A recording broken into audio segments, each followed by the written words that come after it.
স্বাগতম আজকের গল্প পাঠের আসরে। আত্ম উপলব্ধি। অনেক দিন পর বাড়ি এসেছে আব্দুর রশিদ।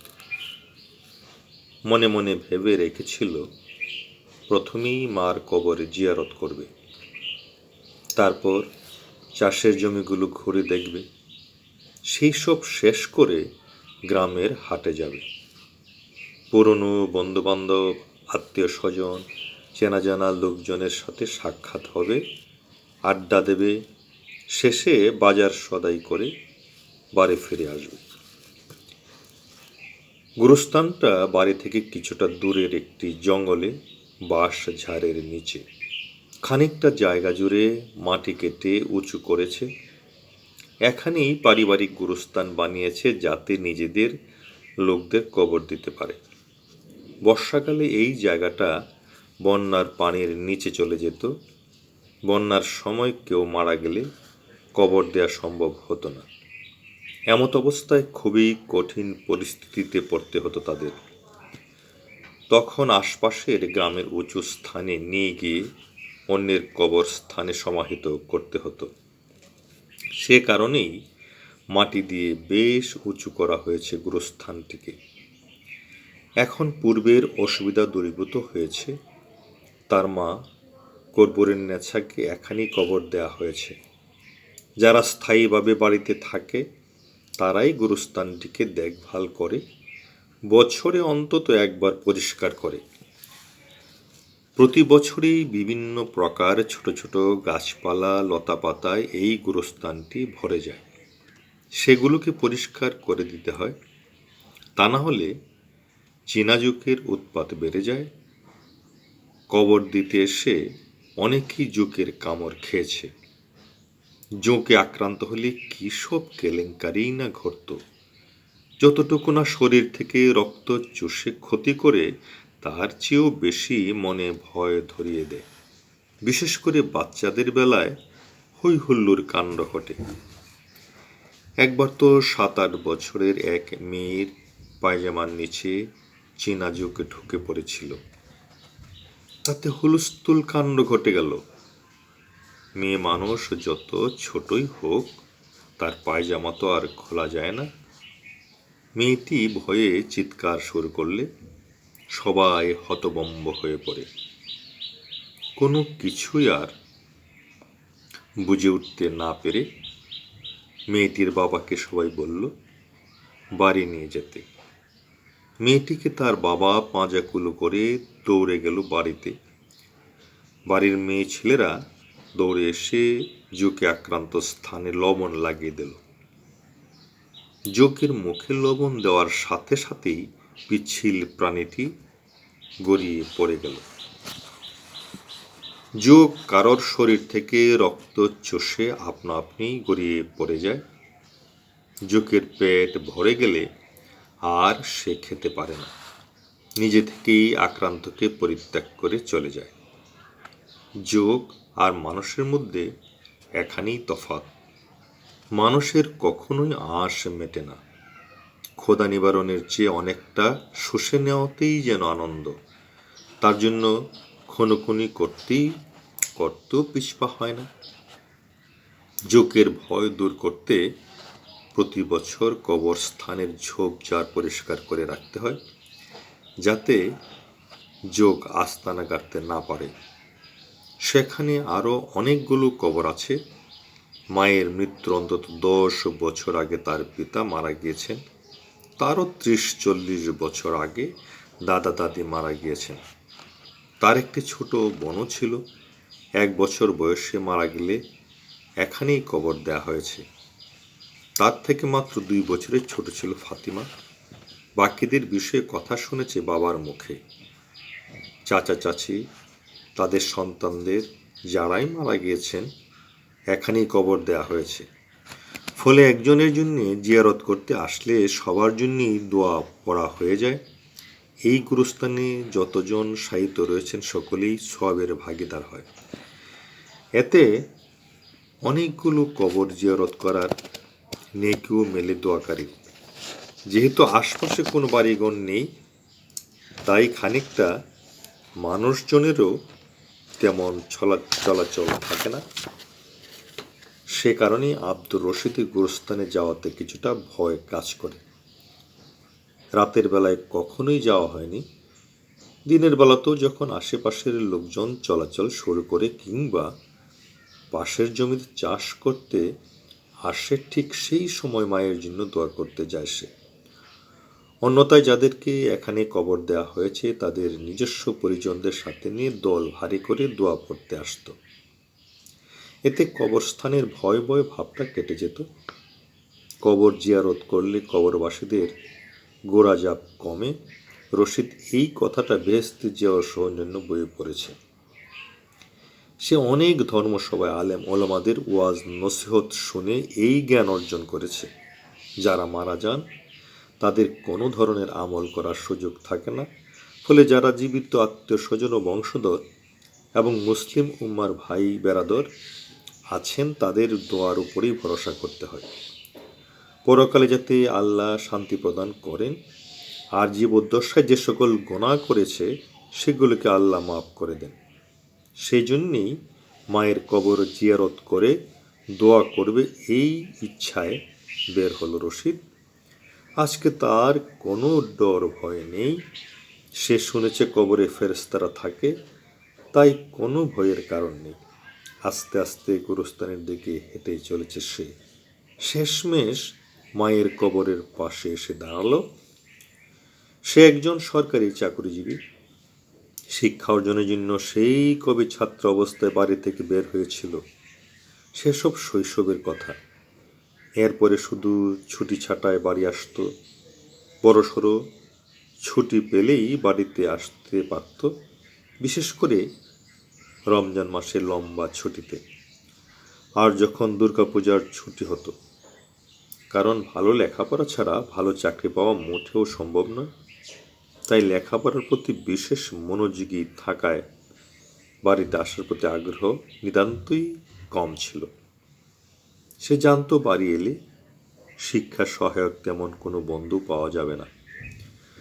কাজেই স্কুল, কলেজ এবং বিশ্ববিদ্যালয়ে পড়াকালীন অধিক মনোযোগ ধরে রাখতেই বাড়ির প্রতি তার টান কমিয়ে রেখেছিল। অবশ্য সে কারণে তার মা কর্পূরের নেশার দুঃখের শেষ ছিল না।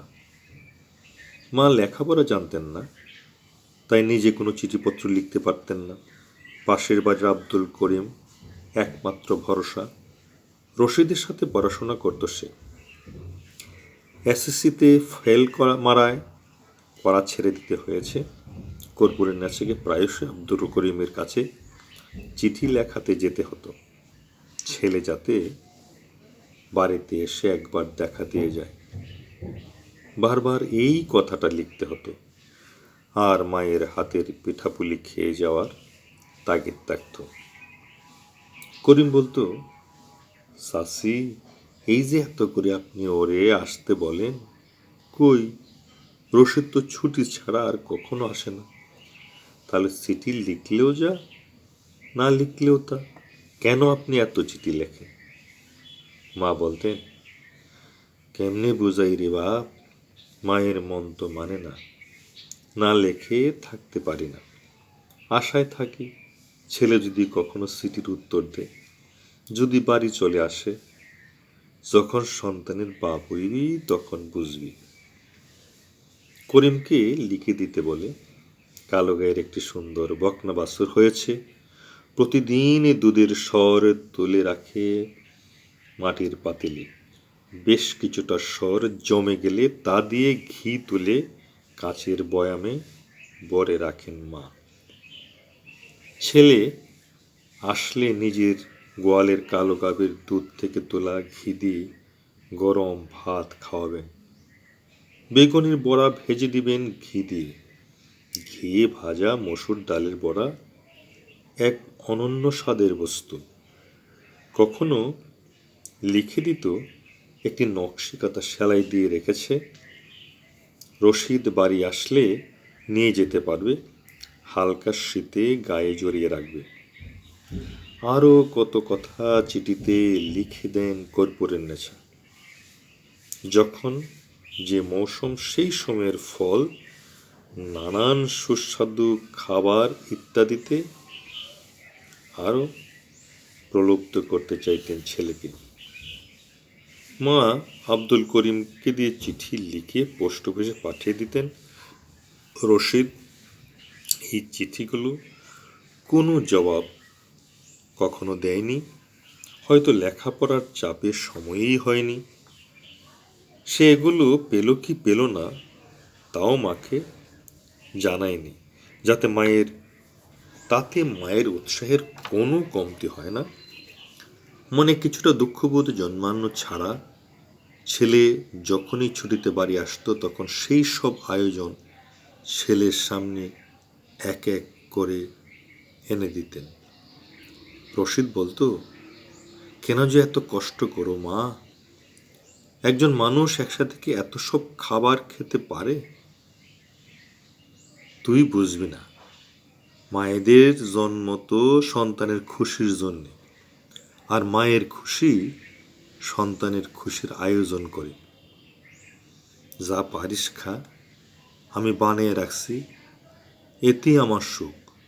কর্পূরের নেশা উত্তর দেয়। জীবদ্দশা মায়ের যত দুঃখবোধ ছেলেকে হয়তো তেমনটি নাড়া দেয়নি, এখন তাকে সেই সব বিষয় বেশ কষ্ট দেয়। মায়ের অভাব সে ভালো করেই বুঝতে পারে। তার চাকরি পাওয়ার কিছুদিন বাদেই বাবা মারা গেলেন। সারা জীবন যে মানুষটি হাড় ভাঙা খাটুনি খেটে ছেলেকে বড় করেছেন, সেই পিতা তাকে রেখে চলে গেলেন। বাবাকে বেশি দিন সুখ দিতে না পারার যে দুঃখ, সেটা শশীদের মনে গভীর ক্ষতের সৃষ্টি করেছে। প্রাণীমাত্রই মরণশীল, মানুষ একদিন সবাই মারা যাবে, কিন্তু রশিদের বেলায় পিতার মৃত্যু খুবই বেদনাদায়ক ঘটনা।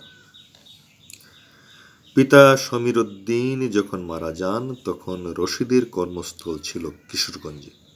নিজের বাড়ি সুসং দুর্গাপুরে। কিশোরগঞ্জ থেকে বাসে আসতে বেশ অনেকটা সময় পথে কেটে গেল। বেশ কয়েকটি গোদারা পার হয়ে অনেকটা পথ পায়ে হেঁটে অবশেষে পৌঁছালো।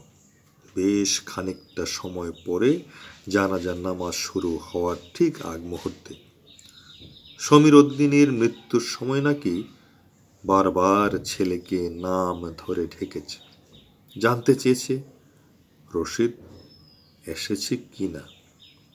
কিন্তু অফিসের ছুটি না পাওয়ায় আব্দুর রশিদের কিছুই করার ছিল না। যদিও পিতার প্রতি দায়িত্ব পালনের শেষ সুযোগ পেল না, তবু এইটুকু সান্ত্বনা, তার চাকরিটা বাবা দেখে যেতে পেরেছেন। মানুষ মরণশীল, একদিন মারা যাবে সবাই। সমীর উদ্দিনও সেইভাবেই মারা গেলেন। মৃত্যুর সময় স্ত্রীকে নিরাপদ আশ্রয়ে রেখে যেতে পেরেছেন।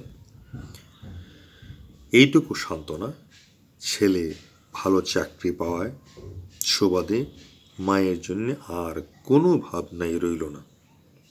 এছাড়াও দুই মেয়েকে পাশের গ্রামে দুটি ভালো উচ্চশিক্ষিত চাকরি জামাইয়ের কাছে বিয়ে দিয়েছেন। রাজরানীর মতো সুখে আছে মেয়েরা, এতেই পিতার শান্তি। একজন চাষির পক্ষে এর চেয়ে আর কতটুকুই বা ভালো করতে পারে। স্বামীর মৃত্যুতে ভদ্রমহিলা একান্তই ভেঙে পড়েছিলেন। কি যে মর্মান্তিক দৃশ্য! বাতাস ভর্তি কান্নার রোল। পাড়ার নারীরা অনেক বুঝিয়ে শুনিয়ে তাকে শান্ত করেছিল। সেই সব দৃশ্য রশিদের চোখের সামনে আজও জল জল করে ভেসে ওঠে। পিতার মৃত্যুর কিছুকাল পরেই রশিদ বিয়ে করেছে। এখন তার একটি পুত্র সন্তানও আছে, কিন্ডার গার্ডেনে লেখাপড়া করে। সে ভেবেছিল তার চাকরিস্থলে মাকে নিয়ে রাখবে। মাকে একলা বাড়িতে রেখে রশিদের মনে মোটেও শান্তি পাচ্ছিল না। সে যখন ভাতের থালা সামনে খেতে বসে, ভালো মন্দ নানান খাবারের আয়োজন থাকে, তখনই মায়ের কথা মনে পড়ে বেশি। একা একা মা রান্না বান্না করে কি খায় না খায়, কোনো রকমে খেয়ে না খেয়ে হয়তো আছে। বেশ কয়েকবার সে চাইলেও তার স্ত্রীর সম্মতি না পাওয়ায় আর সম্ভব হয়ে ওঠেনি। অবশেষে একদিন সে তার মাকে সত্যি কর্মস্থলে নিয়ে আসে, কিন্তু অফিসার্স কোয়ার্টারে এমন খুপরিগরের জীবন কর্পূরের নেচার জন্য একদম স্বস্তিদায়ক ছিল না। তাছাড়াও রশিদের স্ত্রী মর্জিনা ছেলেকে নিয়ে স্কুলে, কোচিং সেন্টারে দৌড়াদৌড়ি করে সময় কেটে যায়। মর্জিনা গ্র্যাজুয়েশন করেছে, কিন্তু কোনো চাকরি বাকরি করে না। তবু অফিসার্স কোয়ার্টারের তার মর্যাদার স্থান উঁচু স্তরে। অন্যান্য অফিসারদের বউ বেটিদের সাথে তার একটা বেশ সৌহার্দ্যপূর্ণ সম্পর্ক তৈরি হয়েছে। সবাই তাকে যথেষ্ট সম্মান করে। সেই পরিবেশে কর্পূরের নেশার মতো নিতান্তই গ্রাম্য একজন মহিলাকে ঠিক মানায় না। এই ভদ্র সমাজে সহজ সরল শাশুড়িকে নিয়ে মর্জিনার বেশ সমস্যায় ভুগতে হচ্ছে। গোলাপের কাটার মতো খোঁচা দিতে থাকে তার মনে। পরিবেশ পরিস্থিতি অনুধাবন করে কর্পূরের নেশা বাড়ি চলে আসতে উদ্গ্রীব হয়ে উঠলেন। তাই একদিন ছেলেকে বললেন, বাবা, আমার মনটা একদম এইখানে মানাইতেছে না, আমারে বাড়িতে দিয়ে আসো। যদিও দাদুভাইকে সাইরা থাকা আমার মনটা বড়ই পূর্ব, কি আর করা যাইব। আর আমি বাড়িতে না থাকায় ঘরদরের কি অবস্থা হয়েছে আল্লাহই জানেন। আমার এইখানে একদমই মন টিকতেছে না, কিছু মনে করো না বাপ, আমারে বাড়ি দিয়ে আসো। মর্জিনা ও স্বামীকে বিষয়টি বুঝিয়ে বলার চেষ্টা করলো। এই বয়সে মায়ের মনে কষ্ট দেওয়ার প্রয়োজন নেই, বরং বাড়িতে মাসে মাসে ভালো একটা অঙ্কের টাকা এই বয়সে মায়েরকে পাঠিয়ে দিলে হবে। শিহাবু লেখাপড়ার প্রতি কিছুটা অমনোযোগী হয়ে পড়েছে। দাদুর সাথে সারাক্ষণ লেগে থাকে, এভাবে তো আর চলবে না। মা বৃদ্ধা মানুষ, তাকে কিভাবে বলি? পান সুপারি পিক এদিক সেদিক ফেলে রাখেন। এ নিয়ে কাজের মেয়েও প্রতিদিন কথা শোনায়। মার মুখের কথা শুনে সবাই হাসাহাসি করে, এতে আমায় লজ্জায় পড়তে হয়। এভাবেই মায়ের সুখের জন্য আব্দুর রশিদ মা থেকে বিচ্ছিন্ন হতে বাধ্য হয়েছিল। তার মা যখন একা থেকে থেকে মনের কষ্টে নাতির মুখ দেখার জন্য ব্যাকুল হয়ে উঠতেন, তখন বুড়ির দুচোখ দিয়ে অশ্রু গড়িয়ে পড়ত। ছেলের জন্যে, ছেলের বউয়ের জন্যে, নাতির জন্যে। এই অশ্রুপাতই বুড়ির মনটাকে হালকা করার উপায়। কান্নাই শুধু তার মনে কিছুটা প্রশান্তি এনে দিত। যদিও পাশের গ্রামে দুই মেয়েকে বিয়ে দিয়েছে, তারা গ্রামের মায়ের কাছে এসে 2-1 রাত্রে করে থেকে যেত। কখনো তাদের কাছেও মাকে নিয়ে রাখত। এতে মা এবং মেয়ে বেশ আনন্দে কাটাতে পারত। কিন্তু যখনই আব্দুর রশিদের কথা মনে আসতো, কর্পূরের নেশার চোখ দিয়ে যেন সাগরের জল বেরিয়ে যেত। ছেলেকে দেখার জন্য মনটা উতাল হয়ে উঠেছে, সেই কথা কতবার চিঠিতে জানিয়েছে মা। কিন্তু তুমুল প্রতিযোগিতার বাজারে শিহাবের লেখাপড়ার প্রতিটি মুহূর্ত খুবই মূল্যবান। অপচয় করার সুযোগ ছিল না মোটেও। ফলে কালেভদ্রে সেই সুযোগ তৈরি হলো। মর্জিনার বাপের বাড়িতে যাওয়ার আয়োজন শুরু করে। সেই রকম অবস্থায় স্ত্রীর ইচ্ছার কাছে আত্মসমর্পণ করতে বাধ্য হয়। রশিদের আকর্ষণ নিজের মায়ের কাছে যাবে, প্রবল ইচ্ছে থাকলেও সময় তার সাথে নিষ্ঠুর আচরণ করেছে। কখনো কখনো স্ত্রী সন্তানকে শ্বশুরবাড়িতে রেখে নিজে মাকে দেখার জন্য বাড়ি চলে আসতো।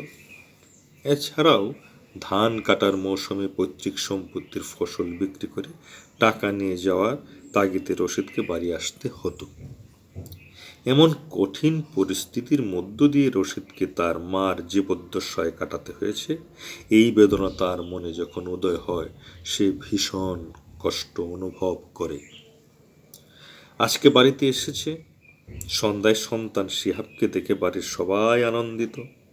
বাড়িতে পৌঁছানোর পর অন্যদের সাথে গল্প গুজব সেরে সবাই বিছানায় শুয়ে পড়েছে। রশিদ হাঁটতে হাঁটতে এসে মায়ের কবরের ঠিক পূর্ব পাশে সিনা বরাবর দাঁড়ালো।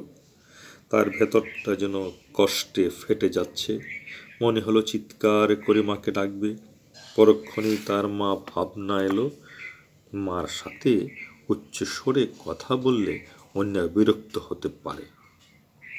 মাকে ডাক দিবে এমন সময় শুনতে পেল তার মা তাকে বলছে, কেন কষ্ট করে তুই কবর পর্যন্ত এলি বাপ? রশিদ কথাগুলো শুনে ডান দিকে মাথা ঘুরিয়ে খুঁজতে লাগলো, মুখ ফুটে জিজ্ঞেস করলো, তুমি কোথায় মা?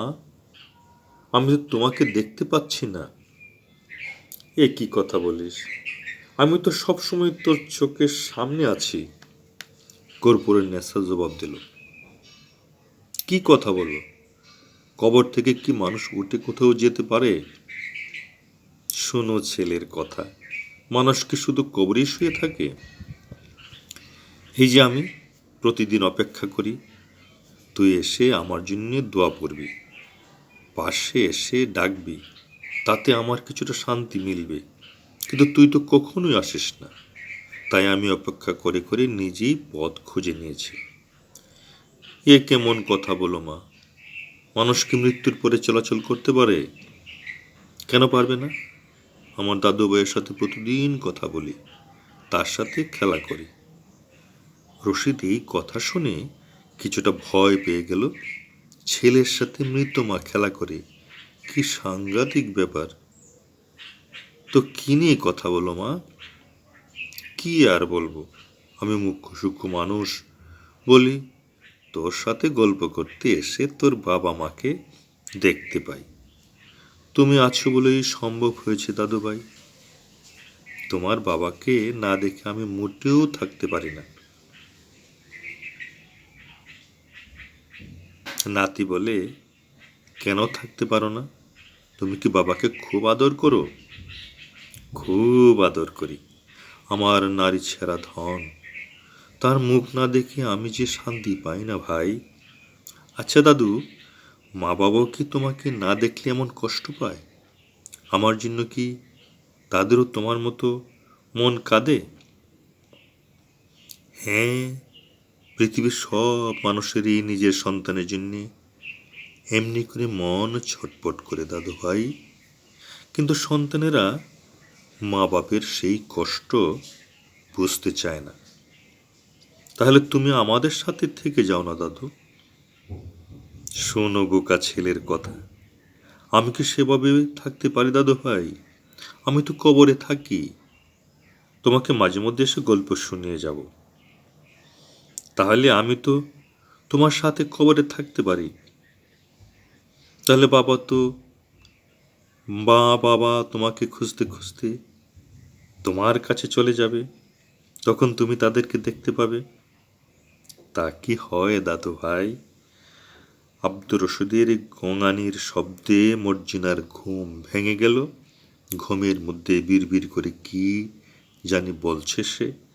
মর্জিনা স্বামীকে জাগানোর জন্য ধাক্কা দিলে শরীরে রশিদের ঘুম ভেঙে যায়। সে আস্তে আস্তে বিছানায় উঠে বসে। মর্জিনা সুইচ টিপে আলো জ্বালিয়ে দেখে রশিদের দু চোখ বেয়ে অঝোর ধারায় অশ্রু গড়িয়ে পড়ছে।